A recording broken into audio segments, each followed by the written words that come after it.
This is Weather or Not. And this is Weather or Not, the Wednesday edition. Thanks for popping in here. Yeah, thanks for coming in. Obviously, all eyes on what could be happening for us as we head toward the weekend with some storms. But how about the forecast for what we've had so far this week? Oh, man, it has been beautiful. That lower humidity, the cool nights earlier this week. I was saying a couple times that nights in the 50s to near 60 get more and more rare as we get closer to June. And we're pretty much, I'm going to bet, almost done. Maybe one or two more. I was about to say. That's it. And then, then we're in it. Let's go into it full force. Also, before we get started and give you the first alert, check out these awesome graphics. Might be my favorite graphic set that you've made for the show so far. I love I love a color coordinating graphic. You exactly knew why I said it. It matches perfectly with that sunset, sunrise, whichever one that is. And yeah, the three things you need to know, starting to feel that humidity briefly. Yeah, waking up this morning, opening the door, I was like, oh, there it is. There it is. Yeah, starting to creep back in. Also, still going through the latest data, and it's different than it was Monday and different than it was Tuesday, and it's different than it was last night, waking up this morning. So some shifting rain chances as we head into the weekend and maybe into next week, depending on how things finally sort of pan out. Yeah, and every model run giving us a little bit more clarity or even uncertainty, which way you want to look at it, right? One thing we don't have a question mark about is the next couple of days, because the humidity will begin to climb. Temperature-wise, you'll start to see 80s, even for the beaches. Touch of humidity each afternoon, and one small rain chance coming in Friday. Yeah, really easy forecast. 80 at the beaches, 87 inland. That's pretty much how we'll roll here as we head through the rest of the week. Bringing in that 20% chance as we head into the day Friday. I think primarily that's going to be well inland. I think the more we look, I think Friday at the beaches, going to be rain-free. Yeah, rain-free. And then, of course, as we give you the first alert to the latest data here with our certified most accurate forecast, this is where that cold front going to kind of interact with a lot of humidity as we head into the weekend. And now the cold front coming in a little bit later. So here's what Jamie was talking about. Notice on Friday, we'll take it, this is Friday afternoon. The best chances are going to be up to the northwest. Isolated shower storm can't be ruled out. Now, though, as we go into Saturday morning, we're completely rain-free, and look how far west that rain is on Saturday morning. Yeah, earlier this week, it looked like the best chances of rain would be late Friday into Friday night. Now pushing that back as much as 36 hours or so, even as we head into Saturday afternoon. I think we see some showers and storms. It's all going to depend, though. See that front way up there in the top left of the screen? How close is it as we work our way into Saturday? Into Sunday, still kind of adjusting those rain chances. Yeah, Sunday morning could even have some showers around. Keep in mind, timing is going to be critical. We fast forward into Sunday afternoon, and right now, Sunday looks to be our beneficial showers and storms scattered in nature. Not everyone sees it the entire day. Keep in mind, though, this is what Saturday looked like at one point. So that new data going to be critical as we get closer to the weekend for sure. Yeah, so if you're making those weekend plans, don't look at this forecast and say, all right, it's going to be a washout. Also, don't look at this forecast and think that it's going to hold for the next 3 days. I think we're going to be nudging numbers up and down probably a couple more times. But right now, just kind of broad brushing a 40% chance of some showers and storms in the forecast until we can get a bit more clarity. Yeah, I think clarity is going to be big when we can actually have our two major models agree. You'll start to see some more agreement in our forecast as well. Despite the timing differences, what's crazy is we show you the model comparison here. Looks actually pretty similar. Half an inch, some local spots of an inch in those downpours.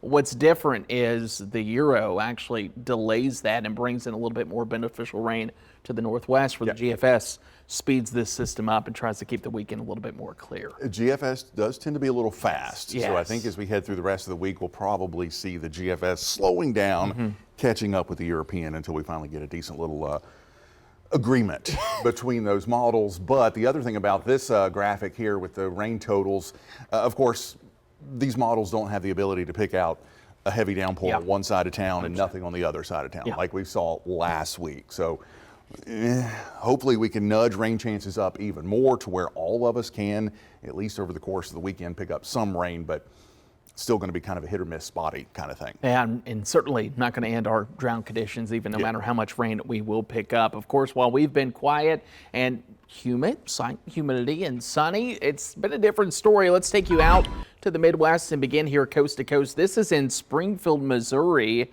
The National Weather Service there posted on X that 90-mile-per-hour winds were moving through the area. Tornadoes also reported. This camera captured a tornado ready to touch down and eventually did touch down on Tuesday. 2-week tornadoes in the Springfield, Missouri area, Jamie. 91-mile-per-hour gusts were reported yesterday in Springfield, Missouri. So that was certainly crazy.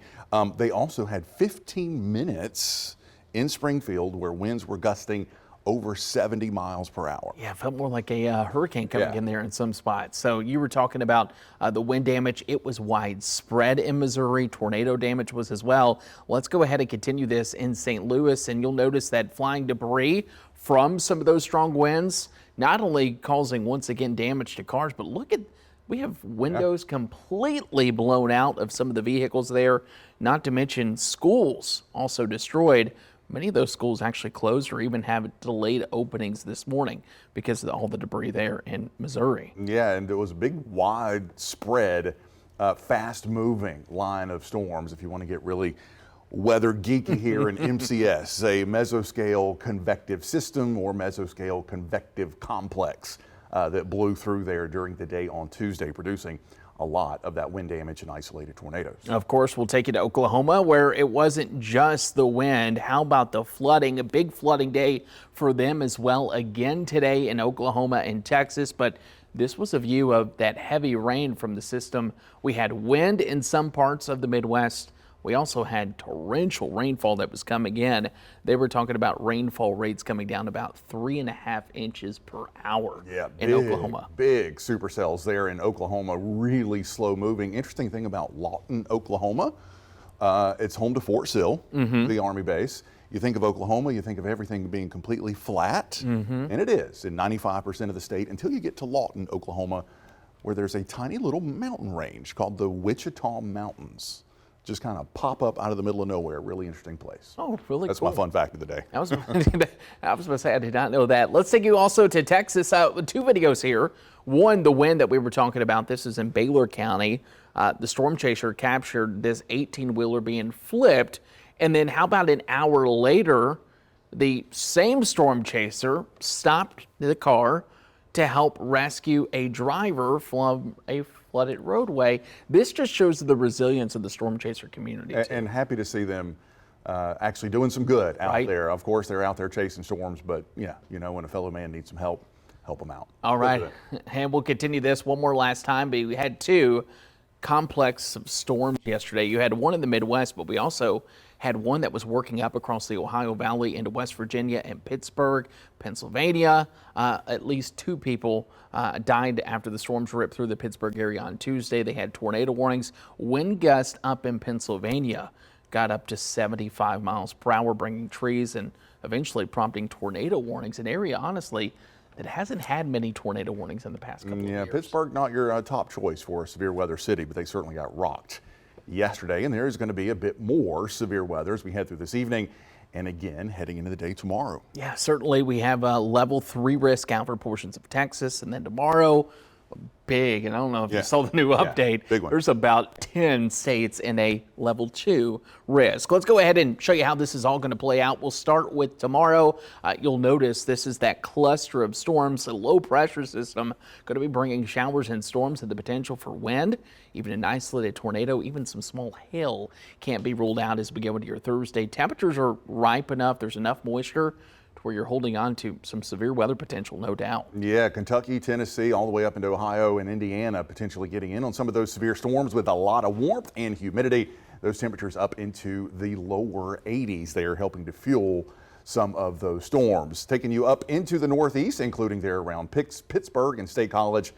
Quieter today, but again, maybe some showers and storms coming in and some isolated severe weather trying to return there. Notice some pretty decent clusters of storms, especially tomorrow afternoon and evening there across Pennsylvania back into Ohio, and some isolated activity down into West Virginia. Fun fact about Pittsburgh. Here's my fun fact of the day. Yeah. The cloudiest city in the United States. Not the rainiest. The rainiest is Seattle. 80 degrees there in Pittsburgh, 79 in Clarksburg, 83 in Charleston, and yeah, those 70s, some warmth for sure, extending all the way up there into the northeast. Let's take you out to the southeast. Our forecast, We are loving it. We'll have a few more clouds coming in, and today going to be very similar to what we'll have for tomorrow. Winds out of the south. That is going to be a big component on why we'll hold on to some of that moisture and increasing humidity. But look off to the west. There come those showers and storms. They're working through Mississippi, Alabama. Even a strong severe storm can't be ruled out there. And temperatures warming up quickly in the southeast. Yeah, out ahead of that front, widespread 80s. That front that you were talking about with the isolated severe weather, that's the seedling stages of what arrives here as we head over the weekend. But yeah, there it is out ahead of it. Yeah, the 80 here in the Grand Strand, upper 80s, a couple spots flirting with 90, including famously hot Columbia up to 88. Heading into Thursday. Yeah, let's go ahead and talk about not so hot Atlanta yet, but it will be in the months to come. 83, they'll take that for tomorrow, and then you'll notice those scattered showers and storms come in for Friday. A little bit better chances as we go into the start of the weekend, and then trending with more sunshine into the start of next week. Meanwhile, for the Southwest, yeah, nice, quiet, calm forecast across portions of Texas, who certainly could use it after the severe weather and the rain. You'll have some showers, though, as you work your way into Colorado and even into New Mexico. Some clouds as well, and even a couple storms still working along that dry line in Austin, Texas. Do you see that complex blow up there for the afternoon and evening?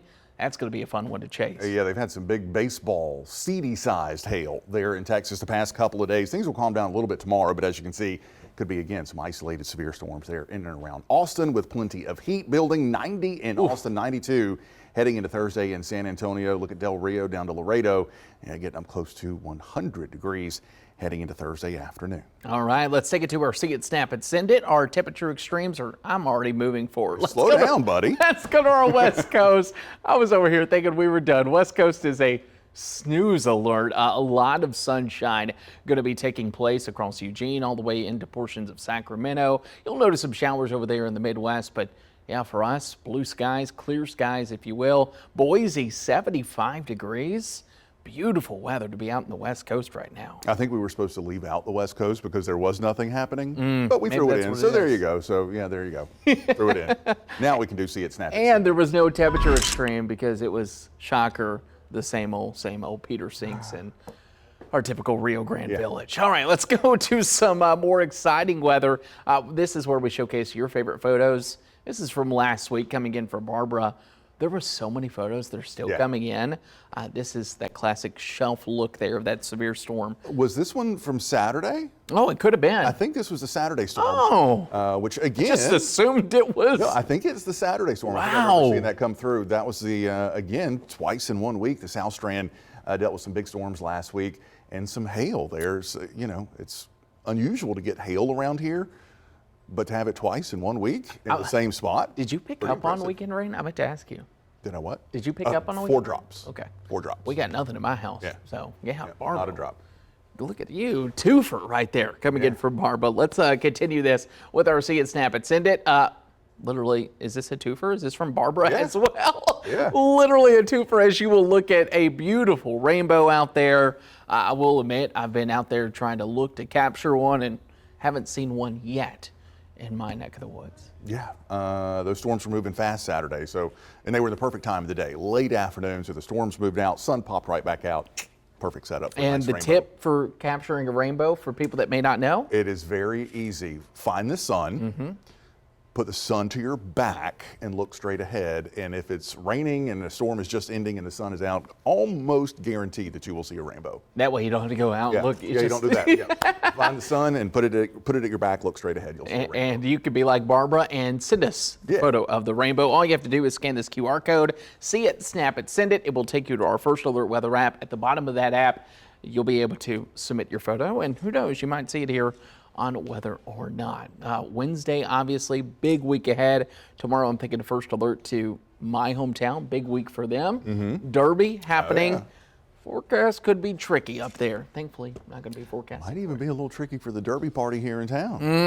Which you're missing out on this year. I'm sad about that. We'll have all that and more. Yeah. Tomorrow on Weather or Not. Yeah, it's going to be another good show coming up for Thursday. Thanks for tuning in, and we'll see you back here tomorrow.